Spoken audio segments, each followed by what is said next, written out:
And as I sat there in the silence for about 15 minutes, I finally perceived Jesus speak. And I perceived him say, Josh, will you let me love you like that?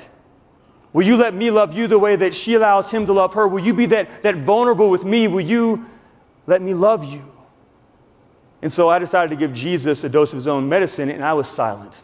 So I sat there, and I just looked at him. I was like, how does this feel, God, right? And I finally responded. To him. And you know what I said? I said, no. No, God, I will not let you love me the way that he loves her. I will not be that vulnerable with you the way she is vulnerable with him. Because I was afraid that if I was vulnerable with God, if I exposed my entire heart to God, that God would look at me and God would tell me that he didn't want me anymore, that I wasn't good enough to be his follower.